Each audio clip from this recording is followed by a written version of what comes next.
চেষ্টা করছে নৌকাটাকে সামনে ঠিক মতন যেন আগিয়ে নিয়ে যেতে পারে, কিন্তু পারছে না। নৌকার উপরে ঢেউয়ে জল চলে আসছে নৌকার উপরে, কিন্তু যিশু নির্বিঘ্নে ঘুমাচ্ছেন। আর তখন যখন তারা আর পাচ্ছে না, শিষ্যরা নৌকাকে সামলাতে পারছে না, তখন তারা কি করলো, পরে মনে পড়লো যিশু ঘুমাচ্ছে, এবং তারা যিশুর কাছে গেল। যিশুর কাছে গিয়ে যিশুকে ডাকছে আর বলছে, যিশু আমরা মারা পড়লাম, ওঠো। আর তখন যিশু উঠলেন। আর তিনি বললেন, কেন এখানে আর অন্য জায়গায়, বিভিন্ন জায়গায় এখানে আছে, আমরা অন্য মতির কিন্তু সুসমাচার দেখতে পাই, মার্কে দেখতে পাই, একথা লেখা আছে, একই ঘটনা। এবং সেখানে লেখা আছে, যিশু বলছেন, হে অল্প বিশ্বাসীরা, হ্যাঁ তোমরা ভয় পাচ্ছ কেন? আর তারপরে যিশু কি করলেন, উঠে সমুদ্রের জল ঢেউকে বললেন, ঢেউ থেমে যাও, আর ঢেউ থেমে গেল। বাতাসকে বললেন, বাতাস থেমে যাও, আর বাতাস, ঝড় থেমে গেল। আর সমুদ্র শান্ত হয়ে গেল। আর তারপরে তারা সেই হ্রদ ক্রস করলো। এই ঘটনার মাধ্যমে ঈশ্বর আমাদেরকে শিখাতে চান যে যদি আমরা যিশুতে থাকি, তাহলে আমাদের জীবনে অনেক সংকট আসবে, বিপদ আসবে, সমস্যা আসবে, এবং এমন হবে যে আমরা নিজেরা সেই বিপদকে সামলাতে পারবো না। হয়তো আমরা চেষ্টা করতে পারবো, হয়তো আমাদের জ্ঞান, বুদ্ধি, অর্থ, স্বাস্থ্য দিয়ে, সম্পদ দিয়ে আমাদের সমস্যার মোকাবিলা করতে পারবো, কিন্তু সম্ভব নয়। এমন অনেক সময় আসবে যখন আমরা এগুলো আমাদের পক্ষে সম্ভব নয়। আর তখন যদি আমাদের বললো যে আমরা যদি তখন যিশুর শরণাপন্ন নেই, তাহলে যিশু সকল সমস্যার সমাধান করবেন। তিনি আমাদের জন্য প্রতিজ্ঞা করেছেন, তিনি সেই সমস্যার সমাধান করবেন, এবং আমরা নির্বিঘ্নে আমাদের সমস্যার সমাধান করে আমরা এগিয়ে যেতে পারব। আজকের দিনেও আমাদের খ্রিস্টীয় জীবনযাপন করতে নানান সমস্যা আসতে পারে, যেমন আমাদের অভাব, অনটন, পাড়া প্রতিবাসীর মধ্যে মানে সমস্যা, সামাজিক সমস্যা, অর্থনৈতিক সমস্যা, বা রোগ ব্যাধির সমস্যা, আরও ইত্যাদি নানান সমস্যা আমাদের জীবনে আসতে পারে। কিন্তু সমাধান হচ্ছেন একমাত্র যীশু খ্রিস্ট। আর আমরা যদি সমস্ত সমাধানের বিষয়ে যিশুর কাছে সাহায্য চাই, তিনি আমাদের এই সকল সমস্যার সমাধান করবে। আর এটা হচ্ছে আমাদের কাছে একটা পরীক্ষণীয় বিষয়। আমাদের জীবনে যিশু থাকলে আমরা সমস্যার সমাধান করতে পারবো বা উত্তীর্ণ হব, এটা আমাদের পরীক্ষা করে যাচাই করতে হবে, তবে আমরা অন্যকে বলতে পারব।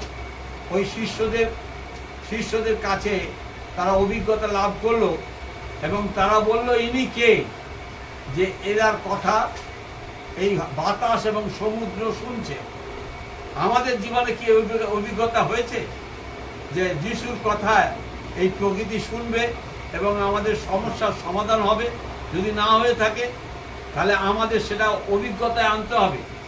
আমাদের সেই বিষয়টা পরীক্ষা করে দেখতে হবে যে আমাদের মধ্যে যিশু থাকেন, তবে তিনি আমাদের সকল সমস্যার উপরে জয়লাভ দেবেন। কারণ তিনি বলেছেন, আমরা যদি যোহন তার 16 অধ্যায় 33 পদে দেখি, সেখানে লেখা আছে, আমি যেমন জগৎকে জয় করেছি, তোমরা তদ্রূপ জগৎকে জয় করতে পারবে। এখন বিষয়টা হচ্ছে এই যে আমাদের প্রত্যেকের জীবনে যদি যিশু থাকে, যদি যিশু না থাকে, তাহলে ওই ডুবে মরতে হবে, সমস্যায় পড়ে যাব, কিছুতেই উদ্ধার পাবো না। তাই এখানেও একটা বিষয় হচ্ছে যে যিশু যেন আমাদের সঙ্গে থাকেন, যিশুকে যেন আমাদের হৃদয়ে রাখতে পারে, আর তখন সমস্যার যা কিছু হবে সে সমাধান করতে পারবে। আর যিশুর সম্বন্ধে আমরা জানি, যিশু হচ্ছেন কে? যিশু হচ্ছেন ঈশ্বর। এবং ঈশ্বর তার প্রমাণ কি না? ঈশ্বর তার প্রমাণ, তার 5টি প্রমাণ আমি সবসময় বলি, মনে আছে? প্রথম প্রমাণটা কি, কে বলতে পারে? যিশু যে ঈশ্বর, তার প্রথম প্রমাণ কি? এগুলো তোমার জানতে হবে। হ্যাঁ, ওটা হচ্ছে প্রথম প্রমাণ, তার জন্ম। প্রথম হচ্ছে তার জন্ম। আর সকল মানুষের মতন তার পৃথিবীতে আর যেমন সকল লোকের জন্ম হয়েছিল, বাবা মার ঔরসে যিশুর জন্ম এইভাবে হয়নি। যিশুর জন্ম হয়েছিল কিভাবে না ঈশ্বরের পবিত্র আত্মার দ্বারা। এবং কিছুদিন আগে আমি দেখছিলাম, বা কেউ একজন এটা বললো বটে, আমি নেটে দেখছিলাম যে একজন প্রত্নতান্ত্রিকবিদ তাকে সে দর্শন পেয়েছে, স্বপ্ন দেখেছে যে যিশুর যেখানে কবর ছিল সেইখানে ওকে দর্শন দিয়ে বলেছে তুমি কবরটা খুলতে, এবং সেখানে একটা কাপড় পাবে, এবং সেই কাপড়ে এটা কত সালে আমি ঠিক বলতে পারবো না, আমি রিসেন্টলি নেটে পেয়েছি এটা। এবং সেই কাপড়ে একটা কালো দাগ ছিল। হ্যাঁ হ্যাঁ, সেই কাপড়টা লম্বাও ছিল, অনেক লম্বা, কতটা হাত দিকে মনে নেই সময়। এবং লিলেন কাপড় মানে মসৃণ কাপড়, যেটা সহজে নষ্ট হয় না, খুব ফাইন কাপড়, সাদা কাপড়, হাতে একটা কালো দাগ ছিল। তা তিনি সেইটাকে ল্যাবরেটরিতে যখন টেস্ট করেছেন দেখেছেন সেটা একটা ব্লাড, এবং সেই ব্লাডেতে কেবল ফিমেল ক্রোমোজোমস আছে, যে শুক্রাণুটা শুধু মেয়েদের আছে, ছেলের কোনো শুক্রাণু নেই। এবং এই রিসার্চ করে বোঝা যাচ্ছে এটা যিশুর রক্ত, কারণ যিশুর জন্ম কেবল ফিমেল দ্বারা হয়েছিল, পবিত্র আত্মার দ্বারা, এটা প্রমাণিত হয়েছে। এবং বৈজ্ঞানিকরা এটা নিয়ে আরো রিসার্চ করছে। তা আজকের দিনে হচ্ছে যে যিশুর তিনি তার যে জন্ম পবিত্র আত্মার দ্বারা মহিলার গর্ভে, এটা প্রথম বিষয় যে তিনি ঈশ্বর। দ্বিতীয় হচ্ছে কি, দ্বিতীয় সমস্ত রোগ ব্যাধির উপরে তার ক্ষমতা। যে কোনো রোগ ব্যাধির উপরে তিনি যদি প্রার্থনা করে যিশু নামে, সুস্থ হবে। এবং যিশুতে আমরা যখন 4টে সুসমাচার পড়ব, তিনি বহু রোগীকে, অন্ধ, খঞ্জ, লুলা, বধিকে সুস্থতা দান করেছিলেন। দ্বিতীয় বিষয় হচ্ছে যে এই প্রকৃতির উপর তার ক্ষমতা, কারণ তিনি স্রষ্টা। তাই প্রকৃতিকে তিনি বললে সেই ঝড় থেমে যাচ্ছে, এবং তিনি বললে সমুদ্র শান্ত হচ্ছে, এবং সেই সমুদ্রতে রয়েছে তিনি হেঁটে যাচ্ছেন। অর্থাৎ তার সেই প্রকৃতির উপরে তার ক্ষমতা। তৃতীয়, চতুর্থ কি না, মৃত্যুর উপরে তার ক্ষমতা। তিনি মৃত্যুকে জয় করে উঠেছিলেন। চতুর্থ হচ্ছে ভূতের উপর ক্ষমতা। ভূত, যত মন্দ শক্তির উপরে তার ক্ষমতা, এবং তিনি মন্দ শক্তি তাকে থেকে ভয় পেত, এবং মন্দ শক্তি লোকের মধ্যে থেকে মন্দ শক্তিকে তাড়িয়েছিলেন, এবং সেই ক্ষমতাও তিনি আমাদেরও দিয়েছেন। এবং পঞ্চম হচ্ছে কি না, মৃত্যুর উপরে তার জয়। তিনি মরাকে, আমরা দেখেছি 4 দিনের মরা লাশার, তাকেও জীবিত করেছিলেন। এবং আরো জাইরের কন্যাকে আমরা 3টে মৃতদেহকে সুস্থ করতে, জীবন দিতে আমরা দেখেছি, এবং শেষে নিজে জীবিত হয়ে উঠেছিলেন। তাই ঈশ্বরের যে 5টা ক্ষমতা যিশুর মধ্যে ছিল, তো যিশু ছাড়া পৃথিবীতে আর কারোর মধ্যে সেই ঐশ্বরিক ক্ষমতা ছিল না, নেই, থাকবে না। সুতরাং এইসব ঘটনার দ্বারা আমরা নিশ্চিত, বা জগতের সমস্ত মানুষ নিশ্চিত হতে বাধ্য যে যিশু হচ্ছে ঈশ্বর। আর এখন যদি সেই ঈশ্বরে বিশ্বাস করেছি আমরা যদি সেই ঈশ্বর আমাদের হৃদয়ে থাকেন, তাহলে আমাদের প্রার্থনাও ঈশ্বর শুনবেন।